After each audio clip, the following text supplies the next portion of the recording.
পাপ্পু ভাই কিছু করছি না, পাপ্পু ভাই কিছু করিনি। ক্যান্সারে নেই আর ভয়, NCRI এ হবে এর জয়। আপনাদের ভরসা নেতাজি সুভাষচন্দ্র বোস ক্যান্সার হসপিটাল।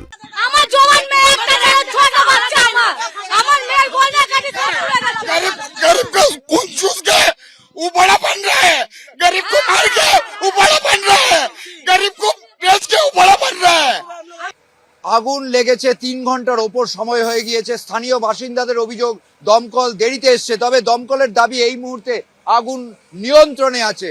তারা আগুন নিয়ন্ত্রণ করতে পেরেছেন। পকেট ফায়ার রয়েছে, কিন্তু পকেট ফায়ারে যে লেলিহান শিখা আমরা দেখতে পাচ্ছি, ক্রমশ বারবার হাওয়া দিলে সেটা বেড়ে যাচ্ছে এবং সেই হাওয়ায় সেই আগুনে সব সামগ্রী, এখানে যারা বাসিন্দা ছিলেন তাদের মাথার ছাদ একদম সরে গেছে মুহূর্তের মধ্যে, কয়েক ঘন্টার মধ্যে।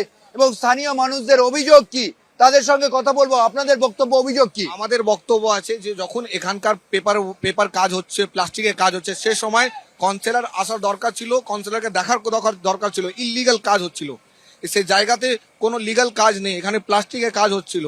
সে সময় দেখিনি, সেখানে এক এক লাখ টাকা করে জায়গা করে বিক্রি করে কাউন্সিলর এখানে টাকা নিয়েছে। অর্থাৎ তাদের অভিযোগ যে বেআইনি ভাবে দাহ্য পদার্থ রাখা হয়েছিল, তার থেকে এই আগুন।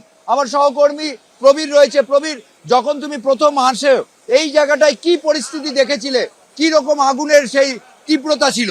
দেখো, আমরা যখন মেন রোডে ছিলাম, গাড়ি থেকে যখন নামি, একটা কালো কুণ্ডলি পাখি, একটা বিশাল ধোঁয়া আকাশ ছেয়ে গেছে এবং আকাশটা পুরো লাল হয়ে আগুনের আভায় দেখা যাচ্ছে দূর থেকে।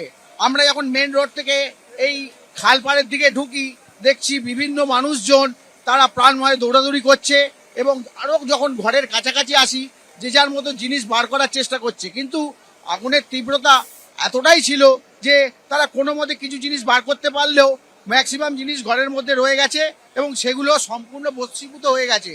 প্রায় 16টি ইঞ্জিন এসছে, তারা আগুন নেভানোর কাজ করেছে এবং স্থানীয় মানুষজন পাগলের মতো ঝাঁপিয়ে পড়েছে তারা এই আগুন নেভানোর কাজে। তাদের সর্বস্ব গেছে, কিন্তু তা সত্ত্বেও তারা দমকলের সঙ্গে হাতে হাত লাগিয়ে তারা এই আগুন নেভানোর কাজ করেছে। সাধারণ মানুষ দমকলের সঙ্গে হাত মিলিয়েছেন এবং তাদের যে ক্ষোভ বিক্ষোভ সেটা মাঝে মাঝে আছড়ে পড়ছে। পুলিশকে সামাল দিতে হচ্ছে পরিস্থিতি, দমকলের সঙ্গে সিভিল ডিফেন্সও হাত মিলিয়েছে এবং আমরা দেখতে পাচ্ছি এখানে কালো ধোঁয়ায় পুরো জায়গা ঢেকে গেছে।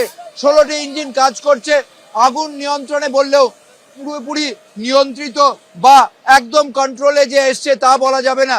এবং আমরা এই মুহূর্তে দেখতে পাচ্ছি সাধারণ মানুষ বক্তব্য রাখছেন এবং তাদের যে অভিযোগ, সেই অভিযোগ আছড়ে পড়ছে। দমকলের 16টা ইঞ্জিন কাজ করছে, তবে কতক্ষণে আগুন পুরোপুরি নিয়ন্ত্রণে আসবে তা দমকলের আধিকারিকরাও স্পষ্ট করে জানাতে পারছেন না।